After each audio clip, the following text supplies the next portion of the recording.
Supreme Court dealing a severe blow to the Biden administration. The nation's highest court striking down the president's $400 billion student loan handout, derailing one of his hallmark campaign promises. And it comes with the 2024 election season right around the corner. Hello, everyone. This is Outnumbered. I'm Kaylee McEnany here with my co-host, Emily Campagno. Also joining us, Fox News anchor Julie Banderas, Fox News contributor and family and emergency medicine doctor, Dr. Jeanette Neshwa, and America First legal senior advisor and author of Parents Unite, Ian Pryor. Well, what a Friday it is. We begin with Fox News Sunday anchor and chief legal correspondent Shannon Bream, who's live with us at the Supreme Court. Shannon? So, Kaylee, we had talked about these student loan cases. We've been waiting for them. This is the final day of the court. We finally get them. The issue at first was there standing? The court found the state of Missouri, yes, had standing to bring this legal challenge, and also that the Secretary of Education went too far when he used the HEROES Act to try to talk about wiping out $430 billion of student loans. Here's a little bit from the Chief Justice who wrote for the majority in the 6-3 opinion. He says, the Secretary asserts the HEROES Act gives him the authority to cancel all that money for student loans. It does not. We hold today that the act allows the Secretary to waive or modify existing statutory or regulatory provisions applicable to financial assistance programs under the Education Act, not to rewrite that statute from the ground up, which is essentially what they said he did in this Biden administration plan to wipe out all of those loans. Now, Justice Elena Kagan saw this very differently. She wrote for the 3 dissenters saying this: the statute read as written gives the Secretary broad authority to relieve a national emergency's effect on borrowers' abilities to repay their student loans. The Secretary did no more than use that lawfully delegated authority. Clearly, that 6-3 split did not see this the same way. It affects tens of millions of borrowers out there and billions in student loans. Even the president and other Democrats had suggested at points, I don't think he has the authority to do this. Today, the Supreme Court agreed. They also gave us a big decision in that case involving Lori Smith, the web designer out of Colorado, a free speech case. She essentially said the law there would force her to do work that did, end up in conflict with her religious beliefs. And she said, I'm an artist. I'm happy to do work with all kinds of clients. I've had LGBTQ plus clients. That's not an issue. I don't want to do custom designs for something like a same-sex wedding. And so what Justice Gorsuch said, writing for the 6-3 majority, is the government cannot compel speech or make decisions about speech based on what it likes to hear and what it doesn't like to hear. So that's the wrap. Shannon, thank you. Mm-hmm.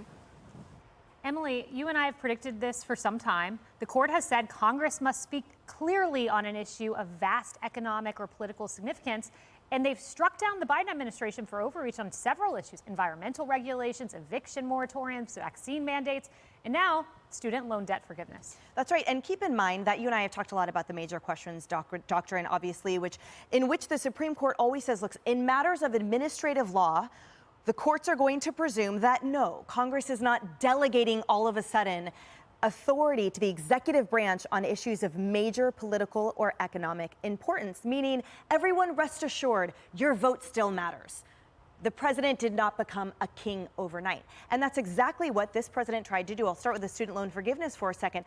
For those saying that the Republicans have all of a sudden been responsible for taking away the money, it wasn't your money to begin with, Mr. President. And so the fact that he, I say in a stolen valor fashion, tried to use the HEROES Act to somehow create funds that went toward students that would have had people on the hook for them that are still working hard, 9 to 5, 2 jobs, 4 jobs, so people can enjoy their lofty degrees, has no place in this democratic country, nor does it have a place in those forms of the separation of powers. When you talk about this cake situation, you will hear from the left crowing that all of a sudden LGBTQ rights have been stamped out, that there is some type of campaign to underscore or undermine their visibility. It has nothing to do with that. This is a vast win and a victory for free speech, and everyone should appreciate the fact that the Supreme Court sees it this way, which is that, yes, creative expression falls squarely under free speech. So I'm going to get in a moment to a media montage. We can get that ready.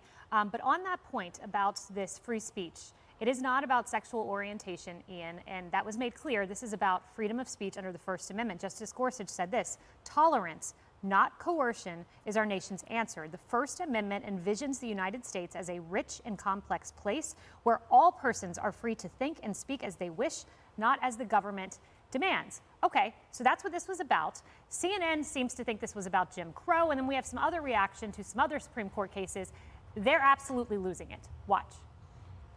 My worry is that this is just the beginning. Next, they'll go after gay marriage and maybe the board, what is it, Brown versus Board of Education? Yeah. They already eroded our voting rights a little bit. So I see fascism down the line here.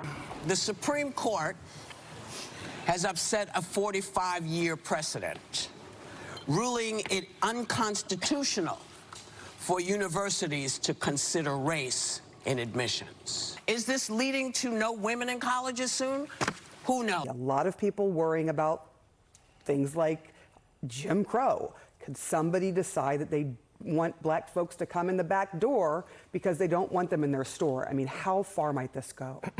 Ian, that last one was in reaction to today's ruling, which has nothing to do with that. That is irresponsible fear-mongering. It is, and I mean, you're seeing it from the media all around. They're taking these decisions, and quite frankly, I don't think they read the actual decisions. You know, I poured through the decision yesterday, and what you saw was consistency with the Equal Protection Clause, consistency with the 14th Amendment and the passage of the 14th Amendment, consistency with Title VI, Title VII, the Civil Rights Act.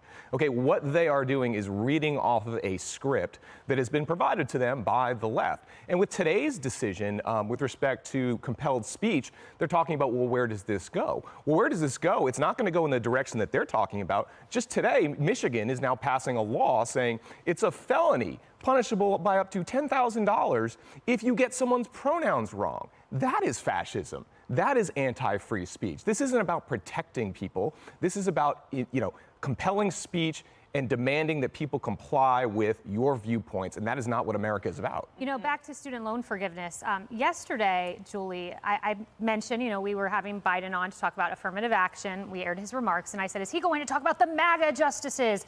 Well, he didn't, but Chuck Schumer did. Today, he blamed it on the MAGA-led Republican Supreme Court. So we had the what right, just not the who. But as it pertains to Chuck Schumer, he should go over to the other branch of Congress. Nancy Pelosi is the reason this got struck down, not MAGA justices. Listen to Nancy Pelosi. People think that the President of the United States has the power for debt forgiveness. He does not. He can postpone, he can delay, but he does not have that power. That has to be an act of Congress. Julie, Justice Roberts, in striking down Biden, cited Nancy Pelosi. No, I know. And she's actually right. This is the first time that I'm actually agreeing with Nancy Pelosi, I think, because in recent years, the conservative court does not award the executive branch carte blanche when it comes to, handing over hundreds of billions of dollars toward debt relief. And for the president to assume that those rules do not apply to him just goes to show that this White House basically acts without reaction, doesn't think that there's going to be any kind of contemplation or any kind of correction, that they are allowed to just go ahead and spend taxpayers' money without any kind of accountability. Accountability is what is lacking in this White House the most. I mean, we talk about how the president just freely dishes out money, he freely gives out advice, and then he actually hampers investigations that could potentially reveal things when it has to do with his son, which is a whole nother story we'll be talking about later. Yes. But it's just the whole executive branch here is just an abuse of power. Yes. Doctor, I want to talk with you about Nancy Pelosi. Not Nancy Pelosi, excuse me, another bad actor, Kamala Harris. Kamala Harris apparently drove this decision. Biden did not want to do it, according to reporting. He was reluctant. He dragged his feet. So bring in Kamala Harris. Here's the headline from the Daily Mail. Biden was told not to cancel student loan debt by Janet Yellen and Jill, but Kamala pushed him to do it, and the $1 trillion scheme was unveiled before it was properly costed. Apparently, according to the New York Times, in February, Kamala Harris did a point-by-point memo, her team did, taking down all of Biden's reasons for not doing student loan debt forgiveness. Kamala is behind every single failure of this administration. And that just goes to show why her polling numbers are so low, one of the lowest as a vice president in history. But take a step back and just look overall. She's failed at the border. She's failed at education. She's failed at human and child sex trafficking. She had opportunity to help protect girls in Afghanistan when our 13 servicemen and women were killed, but they no longer are able to go to school because of what has happened. And now look what's happening. What message does this send to our younger generations? We're wiping away their debt. We're absolving them of their obligations, their duty, their contracts that they signed. They put their name on that contract that they will repay those student loans. And without, thinking, oh, well, maybe in the future, I won't have to worry about that anymore. On one hand, some people might think, oh, well, this will help alleviate the burden on them. But on the other hand, it's a moral hazard, and it doesn't teach them good fiscal, financial responsibility. Yeah, well done, Kamala Harris. You got struck down by the Supreme Court. Add it to the list. Hey everyone, I'm Emily Campagno. Catch me and my co-hosts Harris Faulkner and Kaylee McEnany on Outnumbered every weekday at 12 p.m. Eastern, or set your DVR. Also, don't forget to subscribe to the Fox News YouTube page for daily highlights.